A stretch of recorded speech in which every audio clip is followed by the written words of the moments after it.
Eh, sampal ho kayo. Nangaharas ho kayo eh. Hindi, naliligaw ang mga tao eh. Simple lang ho ang tanong ko eh. Ba't ho kayo nananampal? Sinampal ka ba? Sinampal ho. Sinampal ho ko eh. Nung kasama nyo ho eh. Kasi nga, bastos ka kasi. Sinampal nyo nga. Ba't sasampalin ka? O sinampal nyo ko eh. Nabidyoan ko. Dito na po kung sino sumampal sa'yo. Sino? Baka hindi mo mapatunayan yan. Huwag ko kayo manulak. Manunulak ko kayo eh. Nangaharas ho kayo eh. Simple lang ho ang tanong ko sa inyo eh. Sabi ko sa'yo. Ilang beses mo na ginagawa. Sa'yo kanina.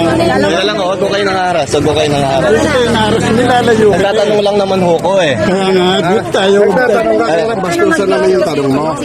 Hindi ho bastos yung biblical ho yun eh. Bastos ho pala si Apostol Pablo. Hindi yun siya. Bastos ho pala si Apostol Pablo. Bastos ho pala yung nagpasulat ng Pilipos 2:5-8.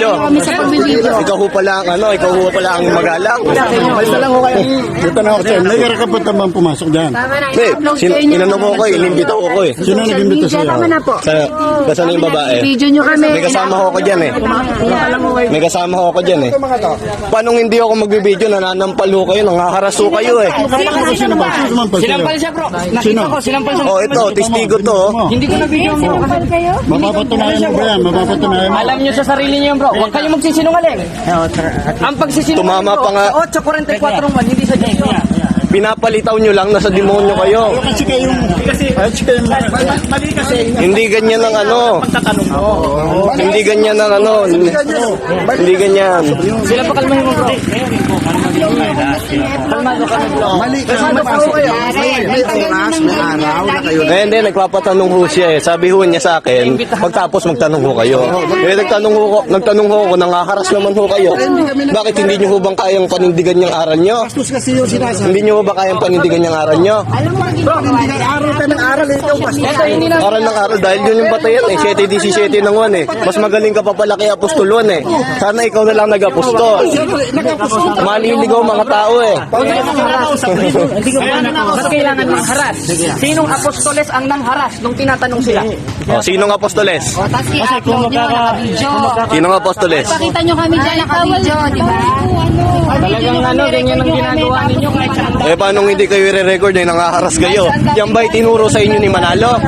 Yan ba turo sa inyo ni Manalo? Oh, yan ba turo sa inyo ni Manalo, mangharas? Bro, ganito. Para ba yung usapan? Yan itinuro sa inyo ni Manalo. Yan itinuro sa inyo ni Manalo. Yan itinuro sa inyo ni Manalo.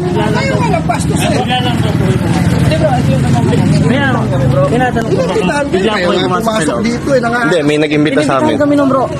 Bro, tanong ko sa'yo, dictionary theologically speaking, ano ang kahulugan ng word na harassment? Anong kahulugan? Anong kahulugan? Ano kahulugan ng word na harassment? Alam mo, hindi mo alam. Hindi mo bro. pala alam eh.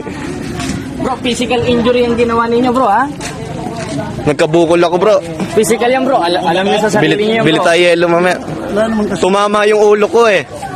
Kayo, mga Bro, ano kayo eh. Pag naglaylo ang Iglesia Katolika, at ang mga simple kasama kami nila Father Darwin. Ayos na sana yung ano eh. Kasi ayaw nyo kasi... Eh bro, Hindi, simple. bakit ganun? Kailangan mo anong to? Oo, kailangan Ano manuntok. nun to? Yung si Kuya Melvin bro. Tumama yung ulo ko dun, bro. Oh. Tumama yung ulo. Na-videoan ba yung pagtama? Kung nag-upload Hindi, bro. social media na walang... Kaya nag- Oh, pwede nyo kaming kasuhan bro. Pwede nyo kaming kasuhan kung i-upload namin ito. Oo. Huwag ka mananakit. Sawayin nyo din yung kasama nyo, wag mananakit. Ganyan ang ugali nyo, ganyan Yan ginawa ba nyo sa itinuro dating sa inyo ni daan. Manalo? Oh? Hindi ata kayo tinuturuan ng ministro nyo na maayos eh. Hindi, opinion ko yun, bro. May karapatan akong magsalita. May karapatan akong magsalita. Lagi ganyan ang gawa nila, uupo. Pag sinampahan kayo ng kaso na iglesia, panindigan nyo ha. Ano isasampa bro? Ano isasampa, bro? Eh kayo nga, tinitira nyo mga pari namin eh. Oh, itinitira nyo mga pari namin eh. Mga peking dokumento ng Iglesia Katolika. Alis na ho kaya? Ang dami nyong ginamit ng mga peking dokumento ng Iglesia Katolika. Oo. Dapat na debate. Hindi ho dapat na ganyan siya. Ba't kayo magdedemanda? Separated yan bro kung nag-aral ka ng batas. Kayo lang naman ang nagdedemanda na may personal. Dahil ayaw yung sundin yung ikalawang Korinto 14 hanggang 5. Pwede ba umuwi na kayo? Hindi bro, hindi ko matatanggap. Sinaktan nyo Oh, sinaktan nyo ako eh. Meron. Huwag kayong magsisinungaling. Yung ayan o. nagsisinungaling? Yan ang kablo. oh. Ito, saksi to. Oh. Saksi ako. Ako, Jared, ang tagal na Saksi namin to, oh. nakikiano sa'yo. Hindi ka ba talaga talaga titigil sa buhay mo. Kung may Diyos kayo, Hindi. bakit pakialam mo? Ang issue natin, ba't nananakit? Yun lang naman ang issue natin eh. Takot kasi kayo sa O, debate. yung friend mo, hindi kami nakikita. Aral sa aral lang naman kasi tayo eh. Ikaw rin i-blatter natin yun. Hindi ganyan. Hindi pwede yung ganyan. Nananakit kayo eh. Bro, huwag ka mananakit. Oh, bro, O, huwag ka mananakit. bili na lang tayo. Ano? Sakit Bigyan mo lang, bigyan mo sakit lang. ng dito ko. Bigyan mo lang, bigyan mo lang. Tumama yung ano ko, ulo ko dito. Hindi kasi kayo makalaban ng aral sa aral eh. Naipit yung manggagawa ninyo eh. Na-video ko lang nung ano, nakatulak na ako eh. Naharas na ako. Bro, hindi pa tapos bro. Nanakit kayo eh. Ito naman video. Binibidyoan mo pa ako eh. Hindi ako naka-video, nakababa ako.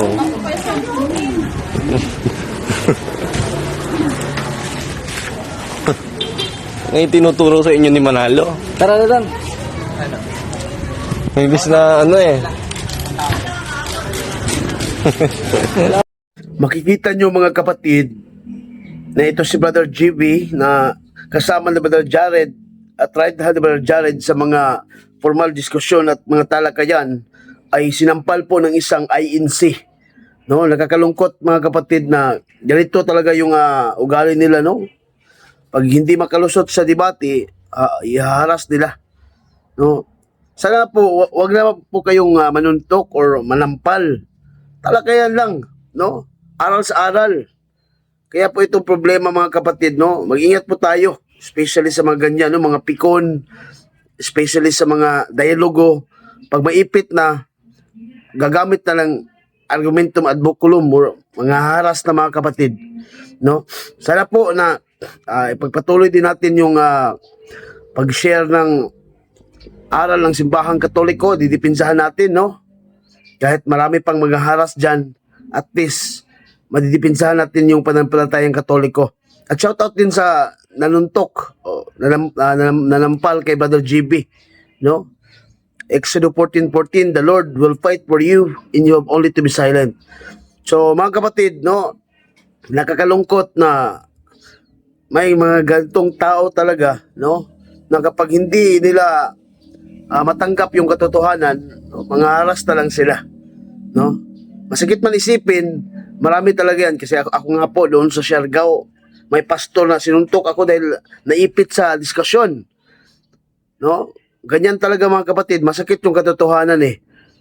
John 8:32, the truth will set you free. No? Yung katotohanan yung magliligtas sa atin eh. Kaya, panawagan po sa lahat, no, na mga protestante, huwag naman kayong gumamit ng dahas. No? Argumento lang, aral sa aral, no?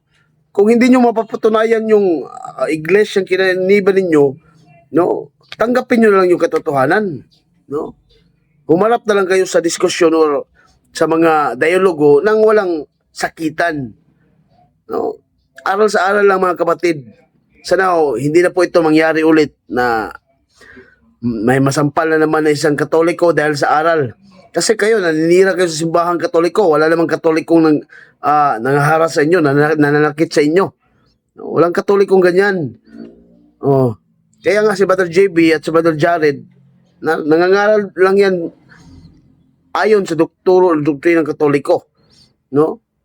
Kung masasaktan kayo, na problema niyo na yan. Kasi aral sa aral yung binabigit nila Brother JB at Brother Jared. No, sana po, yung mabigyan ng hustisya din ito, no? Kasi God is love but He is also a justice. Hustisya din ng Diyos eh, no? Ewan ko kung nakapablata na ba si Brother Jared dito, no, sa kanila.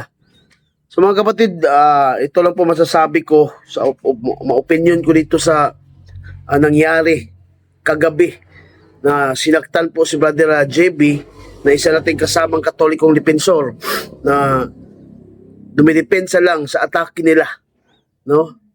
Sana makonsensya ka naman kung sino ka man na member ng INC na nanuntok, nanampal kay Brother JB. Na hindi naman turo ng INC manuntok o manampal ka pag maipit ka sa diskusyon. Huwag naman ganun, no? Dapat po mag-aral din kayo ng turo ng simbahang Katoliko. Huwag lang puro atake sa simbahang Katoliko. Wala naman kayong alam, no? Tapos sasagutin kayo, magagalit kayo. Tapos sasabihin nyo pang mga Katoliko ang nangaharas. Hindi naman ganoon ng Katoliko. Kaya po mga kapatid, no, masakit man isipin, no, pero yung nanuntok at nanampal kay Brother JB, no, may kalalagyan talaga yan, no, kasi ipinablatter nila eh. Sana po maayos na po ito. Sana po humingi ng tawad yung nanuntok kay Brother JB. Kasi nga po masakit yan isipin eh, na nangangaral ka lang tapos may magagalit sa'yo. Oh, okay lang sa kanila kung sila ang mangaral at manira sa simbahang Katoliko, okay lang sa mga Katoliko, walang gagawin. Pero sila, pag matatrap sila at may ipit sila sa diskusyon, manununtok na. Hindi yan turo ng tunay ng Diyos at tunay ng leader ng simbahang Katoliko. Walang ganun ng simbahang Katoliko eh. Kumbate lang sa rason, way labot ang korason. So mga kapatid, no, pray natin yung mission ni Brother JB at Brother Jared na ipagpatuloy nila. Huwag silang matakot, no? Kasi nga po, yung Diyos natin, no, always nagpo-protection sa atin. John 8:31. If God is with us, who can be against us? So mga kapatid, salamat po sa inyong pakikinig na sa nangyari. Ay pag-pray lang po natin yung nanuntok at nanampal kay Brother JB. God bless po sa lahat.